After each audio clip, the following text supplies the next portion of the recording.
मेरे प्यारे देशवासियों, नमस्कार। कोरोना के प्रभाव से हमारी मन की बात भी अछूती नहीं रही है। जब मैंने पिछली बार आपसे मन की बात की थी, तब पैसेंजर ट्रेनें बंद थी, बसें बंद थी, हवाई सेवा बंद थी। इस बार बहुत कुछ खुल चुका है। श्रमिक स्पेशल ट्रेनें चल रही हैं, अन्य स्पेशल ट्रेनें भी शुरू हो गई हैं। तमाम सावधानियों के साथ हवाई जहाज उड़ने लगे हैं। धीरे धीरे उद्योग भी चलना शुरू हुआ है।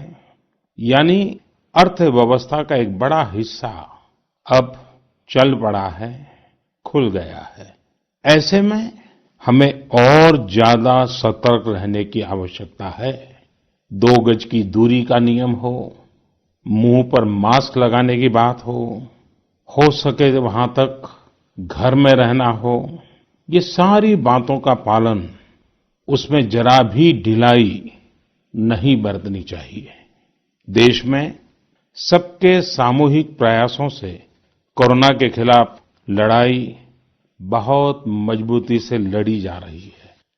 जब हम दुनिया की तरफ देखते हैं तो हमें अनुभव होता है कि वास्तव में भारतवासियों की उपलब्धि कितनी बड़ी है। हमारी जनसंख्या ज्यादातर देशों से कई गुना ज्यादा है। हमारे देश में चुनौतियां भी भिन्न प्रकार की हैं, लेकिन फिर भी हमारे देश में कोरोना उतनी तेजी से नहीं फैल पाया जितना दुनिया के अन्य देशों में फैला। कोरोना से होने वाली मृत्यु दर भी हमारे देश में काफी कम है।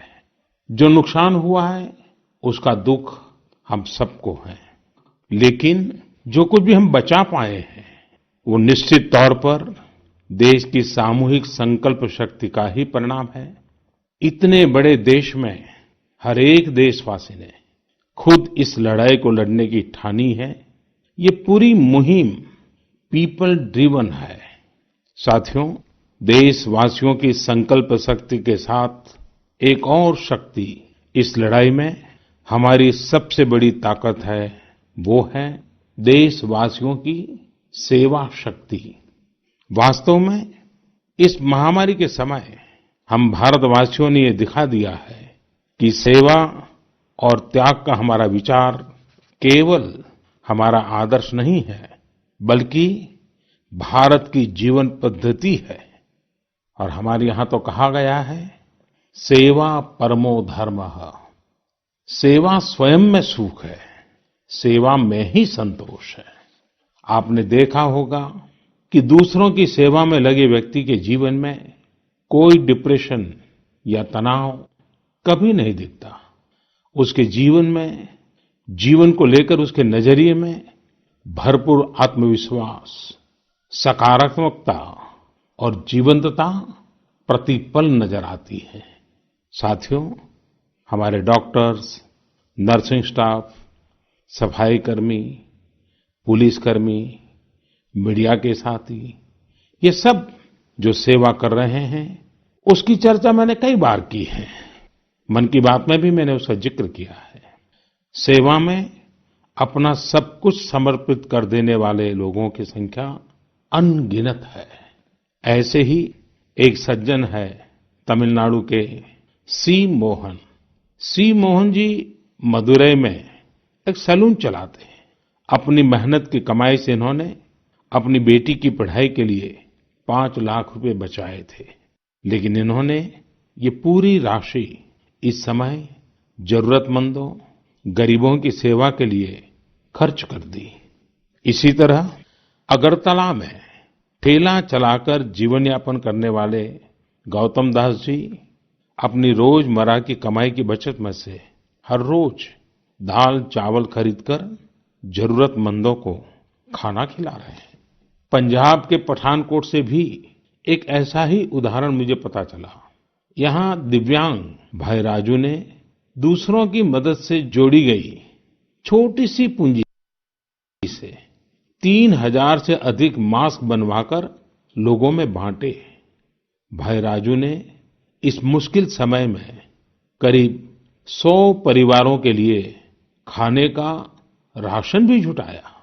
देश के सभी इलाकों से विमेन सेल्फ हेल्प ग्रुप के परिश्रम की भी अनगिनत कहानियां इन दिनों हमारे सामने आ रही है। गांवों में, छोटे कस्बों में हमारी बहनें, बेटियां हर दिन हजारों की संख्या में मास्क बना रही हैं। तमाम सामाजिक संस्थाएं भी इस काम में इनका सहयोग कर रही हैं। साथियों, ऐसे कितने ही उदाहरण हर दिन दिखाई और सुनाई पड़ रहे हैं। कितने ही लोग खुद भी मुझे नमो ऐप और अन्य माध्यमों के जरिए अपने प्रयासों के बारे में बता रहे हैं। कई बार समय की कमी के चलते मैं बहुत से लोगों का, बहुत से संगठनों का, बहुत सी संस्थाओं का नाम नहीं ले पाता हूँ।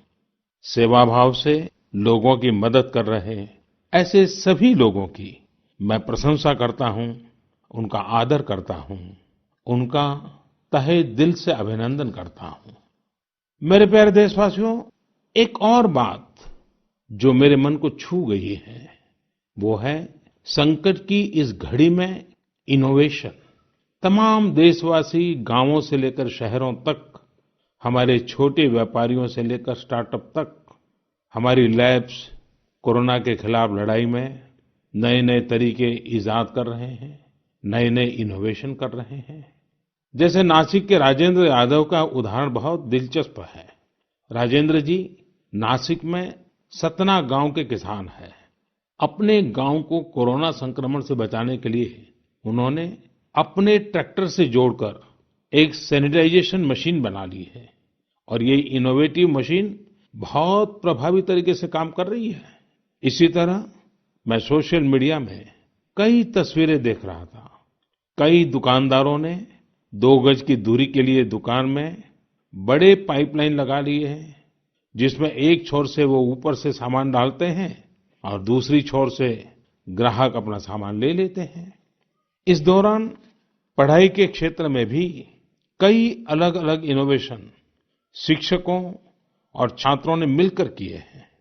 ऑनलाइन क्लासेस, वीडियो क्लासेस, उसको भी अलग-अलग तरीकों से इनोवेट किया जा रहा है।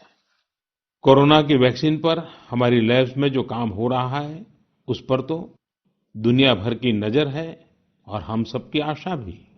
किसी भी परिस्थिति को बदलने के लिए इच्छा शक्ति के साथ ही बहुत कुछ इनोवेशन पर भी निर्भर करता है। हजारों सालों की मानव जात की यात्रा लगातार इनोवेशन से ही इतने आधुनिक दौर में पहुंची है। इसलिए इस महामारी पर जीत के लिए हमारी ये विशेष इनोवेशंस भी बहुत बड़ा आधार है। साथियों, कोरोना के खिलाफ लड़ाई का यह रास्ता लंबा है। एक ऐसी आपदा जिसका पूरी दुनिया के पास कोई इलाज ही नहीं है, जिसका कोई पहले का अनुभव भी नहीं है। तो ऐसे में नई-नई चुनौतियां और उसके कारण परेशानियां हम अनुभव भी कर रहे हैं। ये दुनिया के हर कोरोना प्रभावित देश में हो रहा है और इसलिए भारत भी इससे अछूता नहीं है। हमारे देश में भी कोई वर्ग ऐसा नहीं है जो कठिनाई में न हो, परेशानी में न हो। और इस संकट की सबसे बड़ी चोट अगर किसी पर पड़ी है तो हमारे गरीब, मजदूर, श्रमिक वर्ग पर पड़ी है। उनकी तकलीफ, उनका दर्द, उनकी पीड़ा शब्दों में नहीं कही जा सकती। हम में से कौन ऐसा होगा जो उनकी और उनके परिवार की तकलीफों को अनुभव न कर रहा हो। हम सब मिलकर इस तकलीफ को, इस पीड़ा को बांटने का प्रयास कर रहे हैं। पूरा देश प्रयास कर रहा है। हमारे रेलवे के साथी दिन रात लगे हुए हैं। केंद्र हो, राज्य हो, स्थानीय स्वराज की संस्थाएं हो, हर कोई दिन रात मेहनत कर रहे हैं। जिस प्रकार रेलवे के कर्मचारी आज जुटे हुए हैं, वे भी एक प्रकार से अग्रिम पंक्ति में खड़े कोरोना वॉरियर्स ही है। लाखों श्रमिकों को ट्रेनों से और बसों से सुरक्षित ले जाना, उनके खाने पीने की चिंता करना, हर जिले में क्वारंटाइन केंद्रों की व्यवस्था करना, सभी की टेस्टिंग, चेकअप उपचार की व्यवस्था करना, ये सब काम लगातार चल रहे हैं और बहुत बड़ी मात्रा में चल रहे हैं। लेकिन साथियों, जो दृश्य आज हम देख रहे हैं, इससे देश को अतीत में जो कुछ हुआ, उसके अवलोकन और भविष्य के लिए सीखने का अवसर भी मिला है। आज हमारे श्रमिकों की पीड़ा में हम देश के पूर्वी हिस्से की पीड़ा को देख सकते हैं। जिस पूर्वी हिस्से में देश का ग्रोथ इंजन बनने की क्षमता है, जिसके श्रमिकों के बाहुबल में देश को नई ऊंचाई पर ले जाने का सामर्थ्य है, उस पूर्वी हिस्से का विकास बहुत आवश्यक है। पूर्वी भारत के विकास से ही देश का संतुलित आर्थिक विकास संभव है। देश ने जब मुझे सेवा का अवसर दिया, तभी से हमने पूर्वी भारत के विकास को प्राथमिकता दी है। मुझे संतोष है कि बीते वर्षों में इस दिशा में बहुत कुछ हुआ है और अब प्रवासी मजदूरों को देखते हुए बहुत कुछ नए कदम उठाना भी आवश्यक हो गया है और हम लगातार उस दिशा में आगे बढ़ रहे हैं। जैसे कहीं श्रमिकों की स्किल मैपिंग का काम हो रहा है, कहीं स्टार्टअप्स इस काम में जुटे हैं, कहीं माइग्रेशन कमीशन बनाने की बात हो रही है। इसके अलावा केंद्र सरकार ने अभी जो फैसले लिए हैं, उससे भी गांवों में रोजगार, स्वरोजगार, लघु उद्योगों से जुड़ी विशाल संभावनाएं खुली हैं। ये फैसले इन स्थितियों के समाधान के लिए हैं, आत्मनिर्भर भारत के लिए हैं। अगर हमारे गांव आत्मनिर्भर होते, हमारे कस्बे, हमारे जिले, हमारे राज्य आत्मनिर्भर होते, तो अनेक समस्याओं ने वो रूप नहीं लिया होता जिस रूप में वो आज हमारे सामने खड़ी है। लेकिन अंधेरे से रोशनी की ओर बढ़ना मानव स्वभाव है। तमाम चुनौतियों के बीच मुझे खुशी है कि आत्मनिर्भर भारत पर आज देश में व्यापक मंथन शुरू हुआ है। लोगों ने अब इसे अपना अभियान बनाना शुरू किया है। इस मिशन का नेतृत्व देशवासी अपने हाथ में ले रहे हैं। बहुत से लोगों ने तो ये भी बताया है कि उन्होंने जो जो सामान उनके इलाके में बनाए जाते हैं, उनकी एक पूरी लिस्ट बना ली है।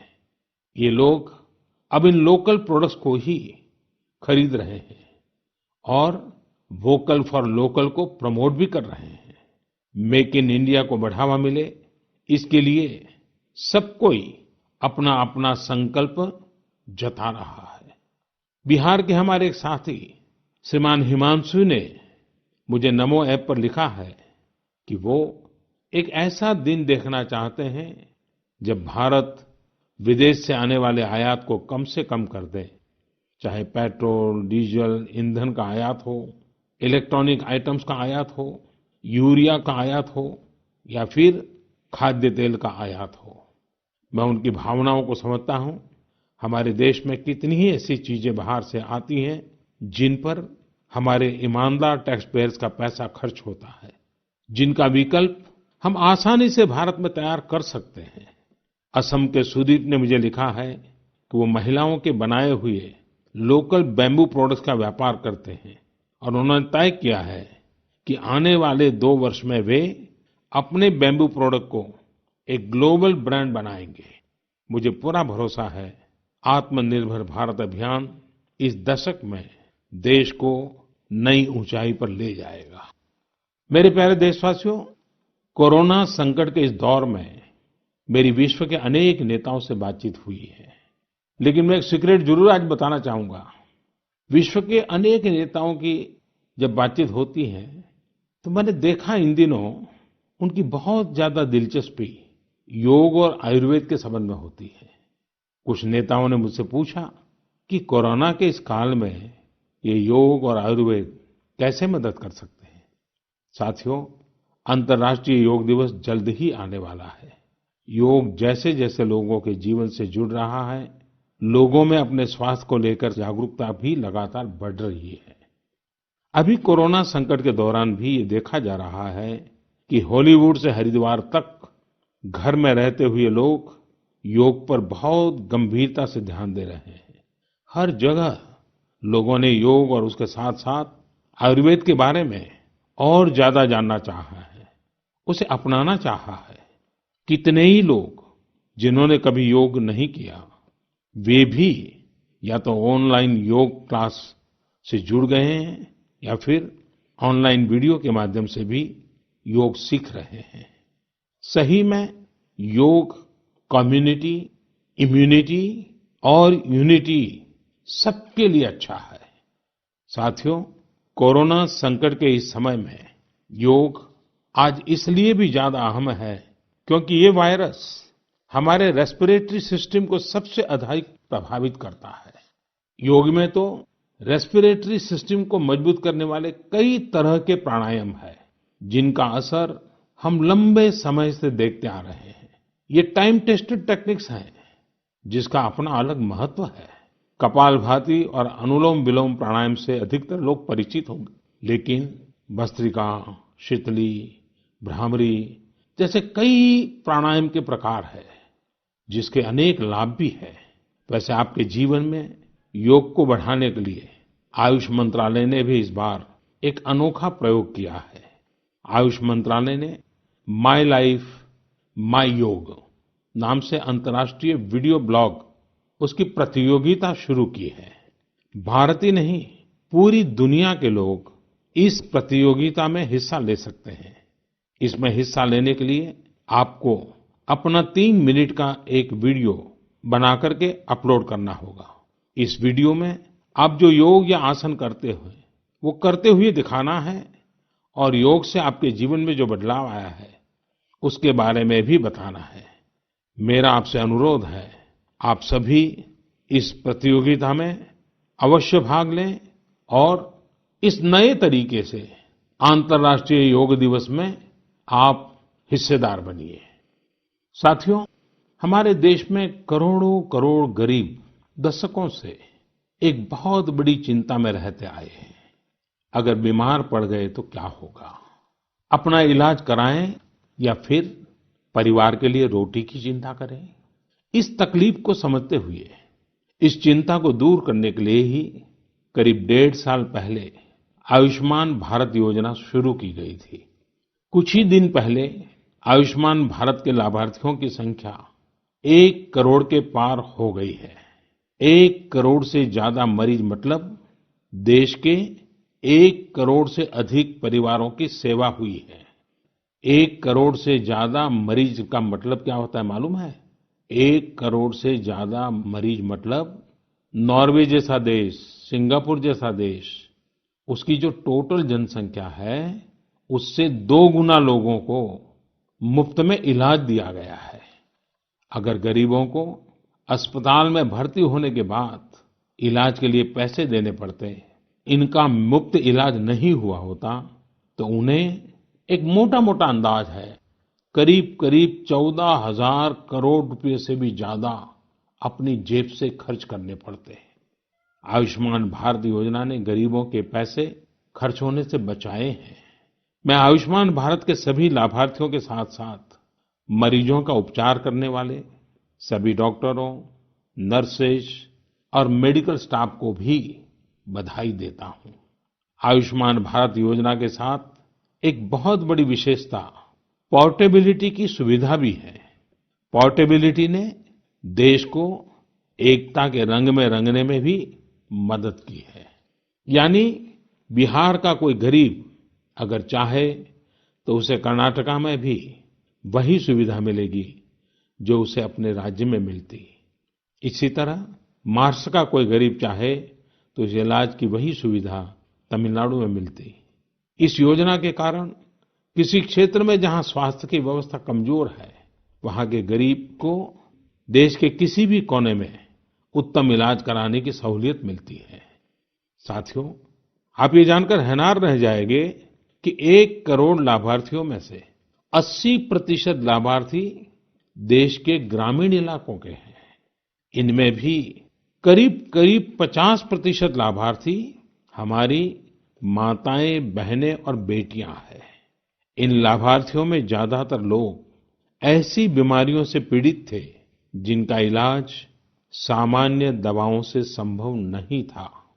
इनमें से 70% लोगों की सर्जरी की गई है। आप अनुमान लगा सकते हैं कि कितनी बड़ी तकलीफों से इन लोगों को मुक्ति मिली है। मणिपुर के चुराचांदपुर में 6 साल के बच्चे केलेनसांग, उसको भी इसी तरह आयुष्मान योजना से नया जीवन मिला है।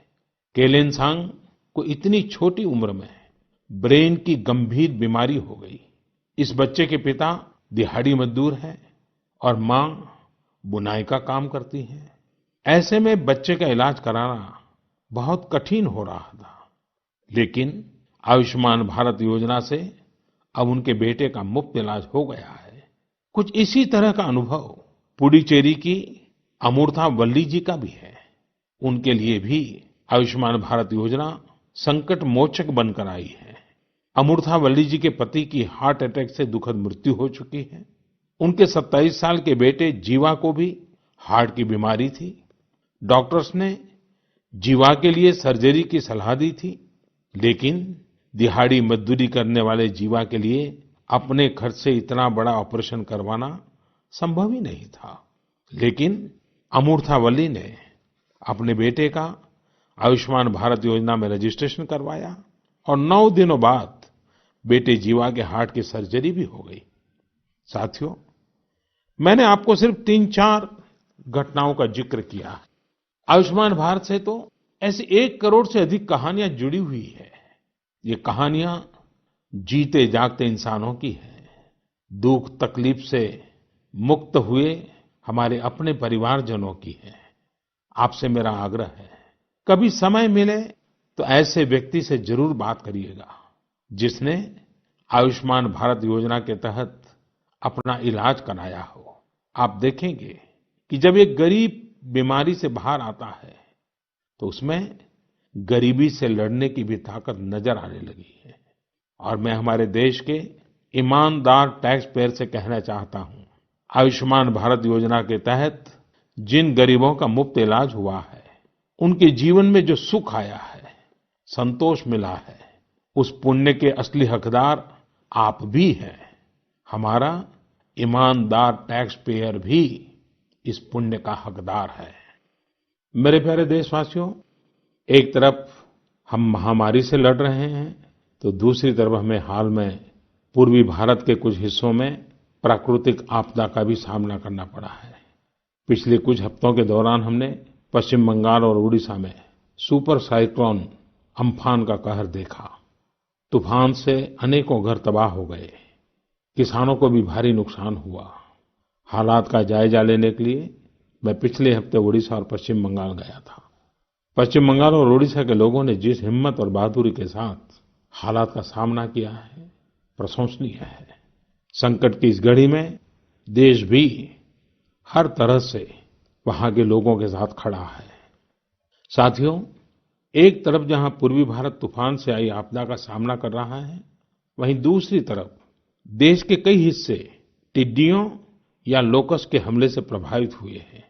इन हमलों ने फिर हमें याद दिलाया है कि ये छोटा सा जीव कितना नुकसान करता है। टिड्डी दल का हमला कई दिनों तक चलता है। बहुत बड़े क्षेत्र पर इसका प्रभाव पड़ता है। भारत सरकार हो, राज्य सरकार हो, कृषि विभाग हो, प्रशासन भी इस संकट के नुकसान से बचने के लिए, किसानों की मदद करने के लिए आधुनिक संसाधनों का भी उपयोग कर रहा है। नए नए आविष्कार की तरफ भी ध्यान दे रहा है। और मुझे विश्वास है कि हम सब मिलकर के हमारे कृषि क्षेत्र पर ये जो संकट आया है, उससे भी लोहा लेंगे, बहुत कुछ बचा लेंगे। मेरे प्यारे देशवासियों, कुछ दिन बाद ही 5 जून को पूरी दुनिया विश्व पर्यावरण दिवस मनाएगी।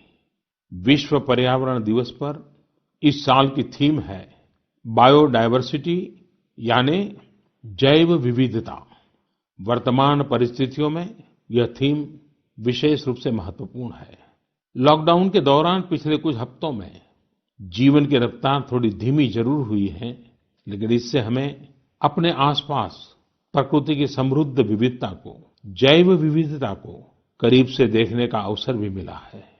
आज कितने ही ऐसे पक्षी जो प्रदूषण और शोर शराबे में ओझल हो गए थे, सालों बाद उनकी आवाज को लोग अपने घरों में सुन रहे हैं।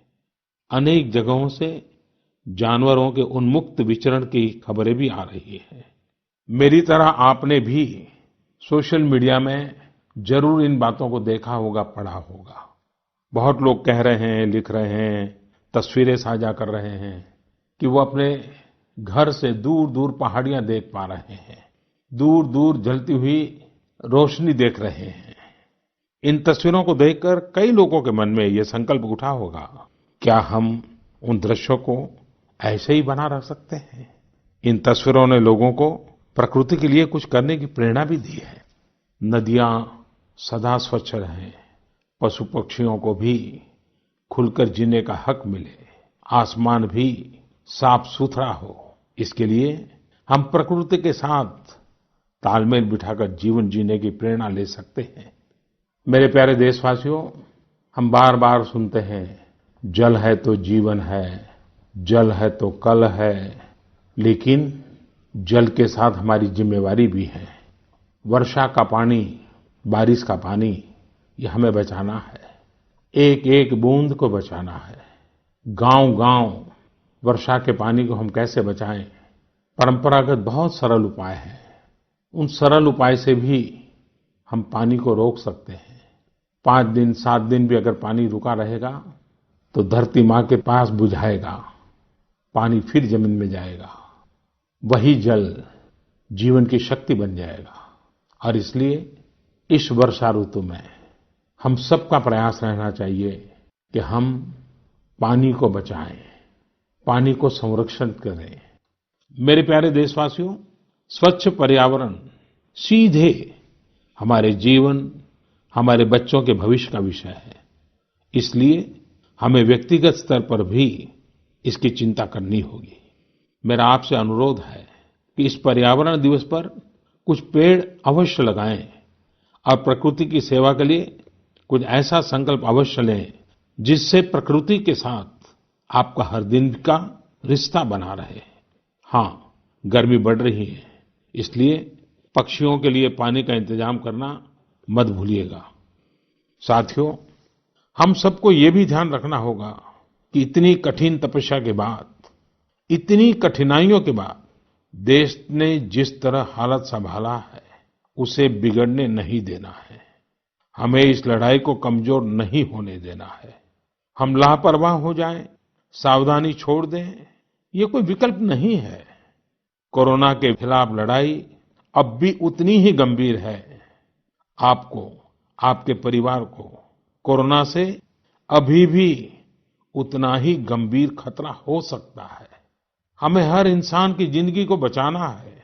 इसलिए 2 गज की दूरी, चेहरे पर मास्क, हाथों को धोना, इन सब सावधानियों का वैसे ही पालन करते रहना है जैसे अभी तक करते आए हैं। मुझे पूरा विश्वास है कि आप अपने लिए, अपनों के लिए, अपने देश के लिए ये सावधानी जरूर रखेंगे।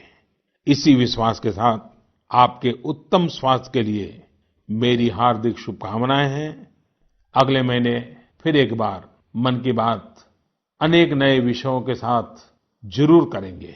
धन्यवाद।